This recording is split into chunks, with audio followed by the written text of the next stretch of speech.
James grew up unwanted. A father who ignored him, a mother who died too early. By the time he reached his teens, he had already become the school's notorious troublemaker. Cold, violent, and desperate for control in a world that gave him none. And then, I opened my eyes again. The system had brought me, his dead mother, back to life as a 16-year-old girl. Its mission was simple: redeem James before he destroyed himself and the future of everyone around him.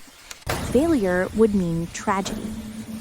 I found him in an alley, cornering a trembling boy, purple hair glowing under the streetlight, showing off with a cheap toy knife. He tried to step on a trash can to appear taller, only to slip and painfully split his pants. This was the villain who would one day kill? This embarrassed child? I wiped my face, went next door, and bought a kitchen knife. If I was going to save him, I needed something stronger than the system: a mother's authority. When I pressed the cold blade against his cheek, the arrogant bad boy froze instantly.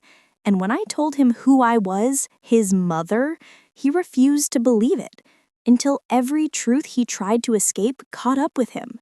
His father's neglect, his loneliness, his anger. Slowly, painfully, James began to change. I stood behind him when others mocked him. I stopped him when his rage threatened to take over. I pushed him to speak, to think, to feel, things no one had ever taught him. For the first time in his life, James had someone who refused to abandon him. Step by step, he shifted from a feared bully into a reluctant protector, from someone who lashed out to someone who hesitated, listened, chose differently.